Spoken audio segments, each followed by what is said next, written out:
I think Taiwan is way too underrated. Not only does it have amazing culture, unreal food, and tons to explore, it's also the perfect city in Asia for traveling with points. With 3 highly rated airlines with China Airlines, EVA, and Starlux all flying direct, you've got more options and better availability than most major cities. So in this video, I'm showing you 5 high value and easy ways to get there using points in either economy or business class, along with some hidden tricks I've learned along the way. First, China Airlines, one of the 3 Taiwanese airlines that I think flies under the radar. And the secret to using points for those flights is actually not through their own Dynasty Flyer program, but in taking advantage of their network of airlines and their programs. You see, China Airlines is part of the SkyTeam alliance of about 18 different airlines, but the one I want to talk about is with Air France and KLM, along with their Flying Blue program.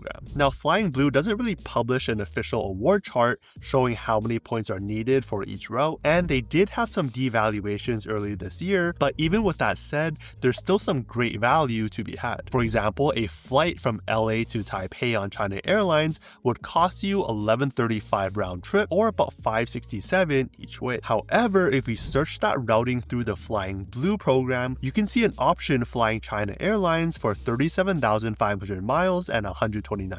And to help us compare these different redemptions, we'll calculate the value we're getting per point. In this case, 567 minus 129 in fees, giving us 438, dividing by the 37,500 miles needed, or a total value of 1.17 cents per mile. Now, that itself doesn't tell us that much, because we have to compare how we actually got those Flying Blue miles to begin with. Fortunately, Flying Blue was one of the most accessible airline programs out there, being pretty much transferable from every major credit card point type out there. Chase, American Express, Citi, Capital One, Bilt, and even Wells Fargo, all at a 1-to-1 rate. That means if you're earning the 60,000 point welcome bonus from the Chase Sapphire Preferred, or the 75,000 point welcome bonus from the Citi Strata Premier, or the Capital One Venture Card, you pretty much earn yourself a round-trip flight to Taipei based on that alone. And just for some variety, you can also find flights traveling from New York for 43,000 miles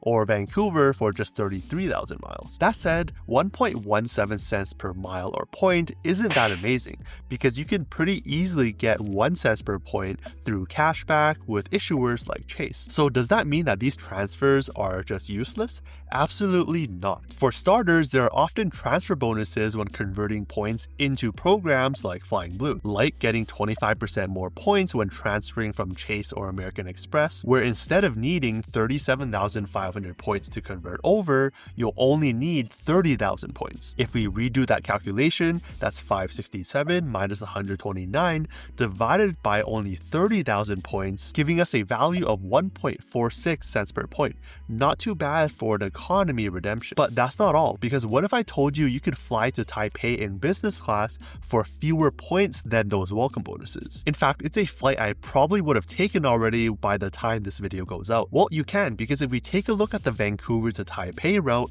you can find business class flights for 65,500 miles plus $108, with quite the availability. Using this tool, you can see that China Airlines has a lot of redemptions on this route, though it's showing through a different program with higher number of points, but you can just find the dates that has these seats, then search it through the Flying Blue program. I don't know why, but going through the Flying Blue search, it's typically kind of buggy, so I prefer to go through the Flying Blue mobile app, which has been more stable. But with that flight in cash costing $4,181 round trip, or $2,090 each way, and if we calculate the points there, that's about 3 cents per mile. And if we include that 25% bonus, that bumps it up to 3.8 cents per mile, which is a common pattern here, because although business class seats are harder to find than economy seats, typically the points needed is only about 2 times more, whereas the cash price can be 3-4 times more. Alright, next we have the best Taiwanese airline, or the 8th best airline in the world,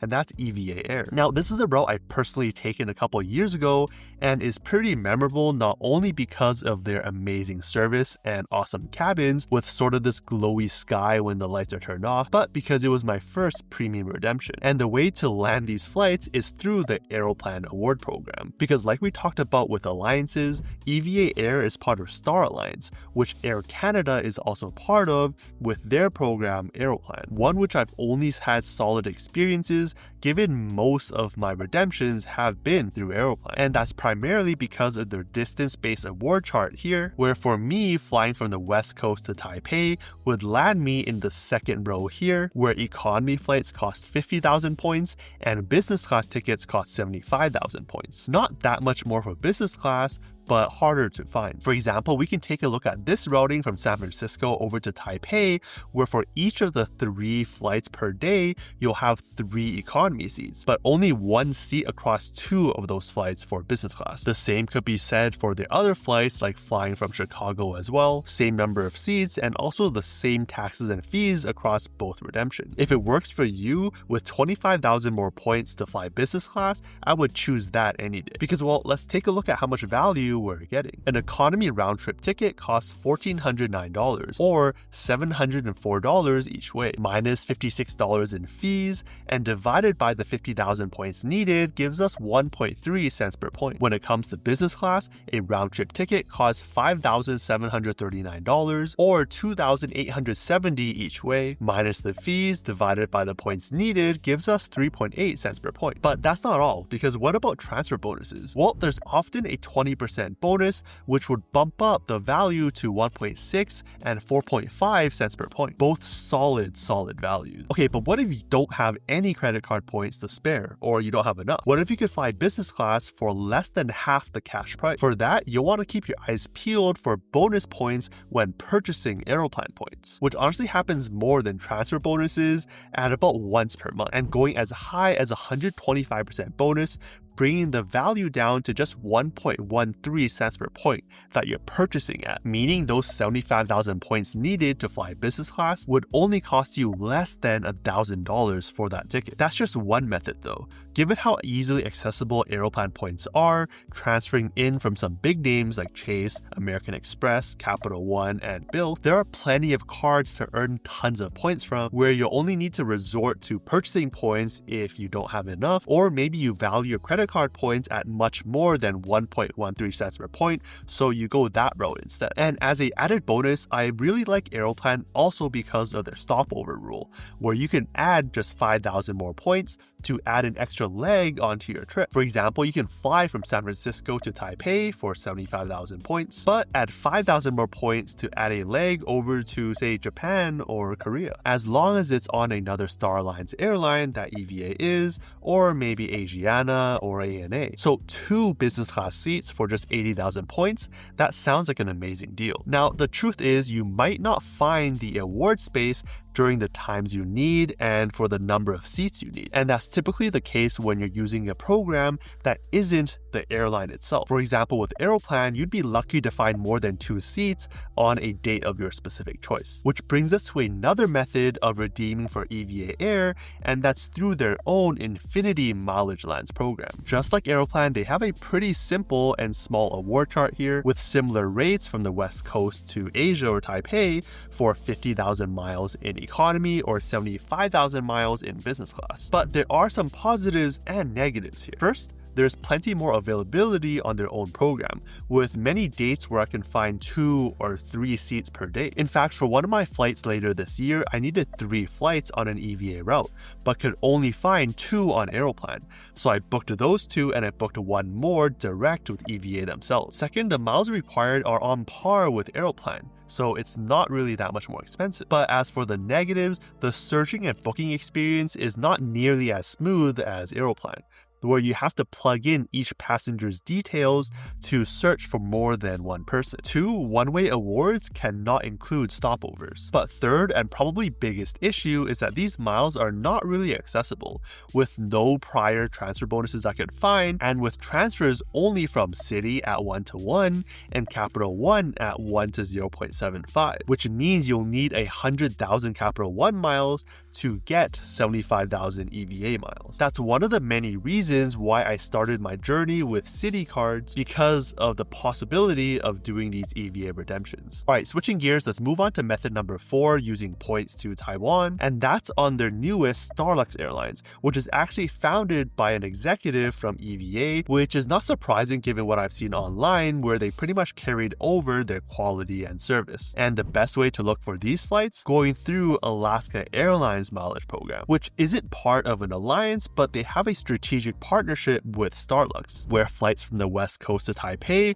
will cost 37,500 miles in economy, 50,000 miles in premium economy, and 75,000 miles in business class, which is exactly what we see when we search that routing, with one of the lowest amount in taxes and fees we've seen. Comparing to rates on Google for these 3 cabins, we get $4.45 each way in economy, or a value of 1.1 cents per mile, $9.78 in premium economy for a value of 1.9 cents per mile, and $2,813 in business class for a value of 3.7 cents per mile. But with no prior transfer bonuses I could find going to Alaska, and their only direct partner being built, the real value here is if you're able to book premium economy or really business class, especially for trying out such a new and premium feeling airline. On that note, at least at the time of this filming, you can still transfer Hawaiian miles over to Alaska miles, which opens up one more route of transfer, which is going from American Express MR points to Hawaiian miles and then over to Alaska miles. Just don't transfer speculatively, not use those points, and then have them devalued on you. Moving on, let's talk about an American-based airline that can sometimes give you some amazing value. Now, while United does fly from SFO to Taipei, I haven't found any good redemptions on that route. But when it comes to Delta, from time to time, you can get some amazing value for those miles, even if it costs more miles, because people have had trouble getting lots of value from Delta miles anyways. This is also the rare times where dynamic pricing could work in your favor, meaning the number of miles needed for certain flights will just fluctuate from time to time. For example, I've seen a few times where Delta releases a ton of availability from Seattle to Taipei in Delta Airlines business class for only 110,000 miles and about $30 in fees, covering a flight that would have cost $2,957 or a value of 2.7 cents per mile. Not bad when it comes to Delta miles. But when it comes to economy, a few months ago, they had tickets as low as 15,000 miles going west coast to Taipei, one of the lowest miles required for a flight across the Pacific that I've seen. And with cash costing about $4.86 each way, that's a value of about 3 cents per mile. On an economy flight across the Pacific, that's amazing value. Now, on the flip side of all of this, what happens if none of these options fly from an airport that you're based out of? Or you're not seeing anything available when you're searching your destinations? Well, here are 2 additional tips. First, book a small repositioning flight, meaning if you're based out of a smaller airport, when you're searching, search from some of the bigger airports. And if you find one, you can later book a smaller cash flight to get to those bigger airports and reposition yourself for those flights. Even if you are in a major hub like Seattle, where I am, whenever I do searches, I expand my origins from Seattle to Vancouver to LA and even San Francisco. All cities that are reasonably close to me, and I wouldn't mind flying an extra hour or two if it means I get to fly business class for a good value across the Pacific. And 2, search for cities near your desired destination. Maybe it means a short layover, or maybe it means spending a couple extra days to discover and explore a new city. Your options expand more the more cities you're willing to stop by. For example, with airplanes, say I want to go to Japan, but I'm only able to find a flight over to Taiwan. Well, I can first fly to Taiwan, add an extra 5,000 points to add a leg to Japan, which is exactly what I did for one of my trips, where I break down exactly how I searched, found, and booked those flights in this video over here. Safe travels, and I'll see you over there.